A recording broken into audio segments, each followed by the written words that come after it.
We bought the hotel at the end of 1998. The hotel closed in January of '98. We got a call.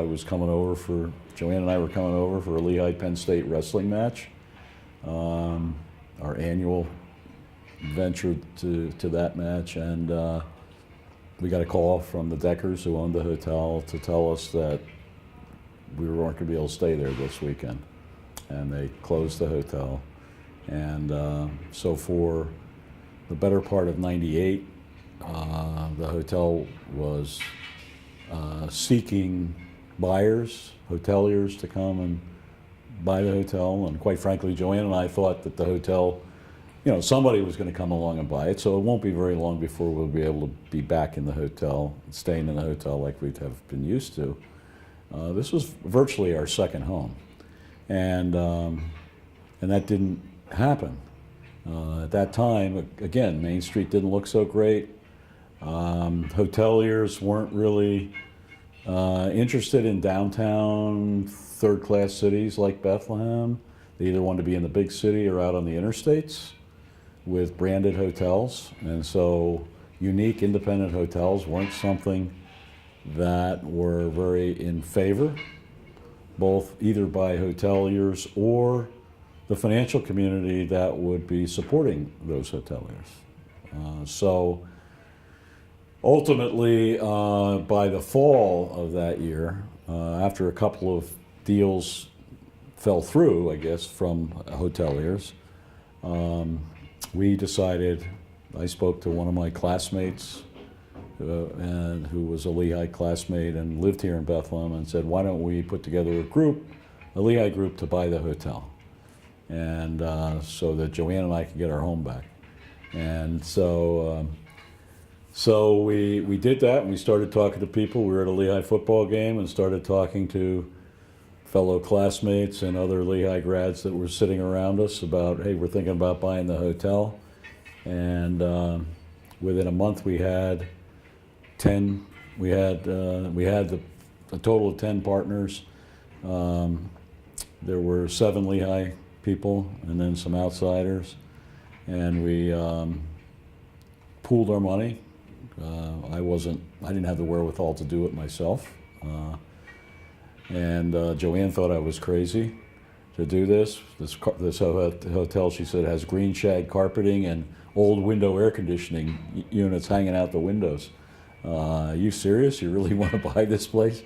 So, but the passion that everybody had for the hotel and for the town, these Lehigh people, it was virtually Lehigh's hotel when we were in school. And so there was a passion about it. And so getting the money to make this happen really worked out well. And then the City Chamber of Commerce, Candy Curie was head of the chamber at that time. So Bill Trotter, my partner that I originally started with on this, one of the founding partners, he was my founding partner, and myself, he talked to Candy about, and then she had some hoteliers that were looking to buy the hotel who were ex-Radisson employees that were going to start their own management company to manage hotels. And one of the gentlemen was from Bethlehem. And so they had just left Radisson. They were going to start their management company, and this was going to be their first hotel to manage. And the problem was they didn't have any financial wherewithal, but they had the hotel experience. So Candy Curie hooked us together. We had a breakfast over at Ginny's Diner over on the south side, Ginny's Luncheonette, I guess it was called, which is no longer there. Got torn down when they did the new road that went up from 3rd Street to the Hill-to-Hill Bridge near Perkins. So we had a breakfast meeting there. There seemed to be a good fit, and we went to bankruptcy court and bought the hotel in December of '98, and began renovations in early '99, early '99. And we opened in September of '99. We were a little late opening, but we were supposed to have a wedding the first week in in September. I remember this vividly. And we had to call the bride 2 weeks early before the wedding to explain that we weren't going to be able to have their wedding here, that we couldn't get an occupancy permit, that we weren't quite as far along as we hoped to be. And I have to hand it to the hotel management team. They worked their way through that. We moved her to a venue in one of the country clubs and sucked up most of the cost of that, obviously, and survived that. And so getting the hotel open was a challenge. It opened in phases, starting in September. Later, a couple weeks after that wedding was supposed to be. And we opened guest floors, floor by floor. So, and opened the common area as much as we could, started opening the restaurant. So we would open floor by floor. I have a particular remembrance of Joanne and I coming. We would come over weekends. I was still working at the time, so I would come over weekends and help out and make sure things were going all right. I would talk on the phone every night with the GM here, and I can remember one specific weekend when we were getting ready to open.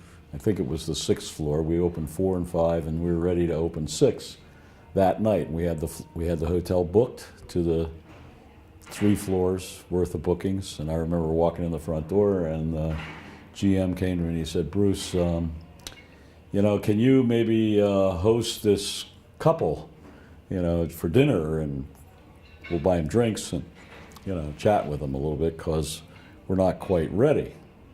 And so I said, "Well, how close are we?" He said, so we went up on the floor, on the 6th floor, and here all the beds were lined up out in the hallway. They were just tacking down the carpeting, putting the pictures up on the wall. And these people were told, well, your room's not quite ready yet. So if you ever check into a hotel and they say your room's not quite ready yet, you typically think that that means they haven't made the bed yet. You don't typically think that they haven't even put the bed in the room yet. But that was the situation. So I can remember that night was a particularly fun evening, and we stalled as long as we could. So we went through a lot of fun times through the opening, and very hair-raising times as well. And making payroll was always a challenge in the beginning because the construction obviously overran, the cost overruns occurred, and we had to keep going back for more investor money. So whatever we said you were going to have to do in the beginning ended up to be 3 times that. But everybody hung in there and went with the flow. And we did get it open fully by the end of the year, with all the floors open, and really rocking then by the end of '99. So it was an interesting year, to say the least.